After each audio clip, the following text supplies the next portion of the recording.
ಅಥವಾ D K Shivakumar ಅವರಂಥ ಸಂಘಟನಾ ಚಾತುರ್ಯ ಇವರಲ್ಲದನ ಅವ್ರು ಸರಿಸಮವಾದಂಥ ಒಬ್ಬ ವ್ಯಕ್ತಿ ನಿಲ್ಲಿಸಬೇಕು. ಅದಕ್ಕೆ ಹೆಂಗೆ ಅನ್ನುವಂಥ ಮಾತಾಡೋಕ್ಕಿಂತಲೂ ಅನುಭವಿಗಳನ್ನು ಅದೇ ಕಾಲಕ್ಕೆ ಈ ಜನರ ಮನ್ನಣೆ ಪಡೆದ ನಾಯಕರನ್ನ ಅಧ್ಯಕ್ಷರು ಮಾಡಬೇಕು ಅನ್ನೋದು ಒಂದು ಪ್ರಬಲ ವಾದ.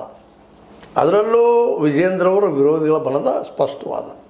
ಅವರೊಬ್ಬರು ಬಿಟ್ಟು ಬೇರೆದವ್ರನ್ನ ಯಾರೋ ಮಾಡ್ರಿ, ನಾವು ಪೂರ್ಣ ಪ್ರಮಾಣದಲ್ಲಿ ಸಹಕಾರ ಮಾಡ್ತೀವಿ.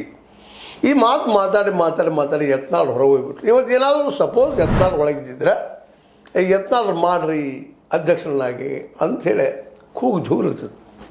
ಆದರೆ ಸ್ವಯಂ ಕೃತಾಪರಾಧ ಯಾರೇನೂ ಮಾಡಲಿಕ್ಕೆ ಸಾಧ್ಯ ಇಲ್ಲ. ಯತ್ನಾಳ್ ತಮ್ಮ ನಾಲಿಗೆಯಿಂದ ಬಿ ಜೆ ಪಿಯಿಂದ ಹೊರಗೆ ಹೋದರು. ಯಾಕಂದ್ರೆ ಬಿ ಜೆ ಪಿಯಲ್ಲೂ ನಾವು ಎಷ್ಟೋ ಟೀಕಾ ಮಾಡಿದ್ರು, ಅಲ್ಲಿಯೂ ಕೆಲವೊಂದಿಷ್ಟು ಏನಪ್ಪ ಅಂತಂದ್ರೆ ಸಹಜವಾಗಿನ ನಾಲಿಗೆ ಮೇಲೆ ಹೇಳ್ತಿದ್ದಂಥ ಜನ ಬೇಕು ಅನ್ನುವಂಥದ್ದು ಬಯಸ್ತಾ ಇದ್ದಾರೆ. ಏನು ಕೆಟ್ಟ ಕೆಲಸಗಳಾಗ್ಬೋದು, ತಪ್ಪುಗಳಾಗ್ಬೋದು, ಆ ಮಾತು ಬೇರೆ.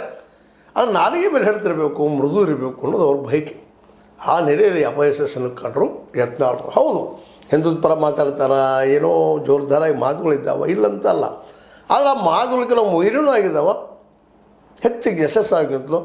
ಯಾಕಂದರೆ ಇಲ್ಲಿವರೆಗೆ ಸಾಕಷ್ಟು ಜನ ಹಿಂದುತ್ವವಾದವನ್ನು ಮಾಡಿದಂಥವ್ರು ಎಷ್ಟು ಜನ ಇವತ್ತು ಗೆದ್ದು ಬಂದಿದ್ದಾರೆ ಕರ್ನಾಟಕದಲ್ಲೇ.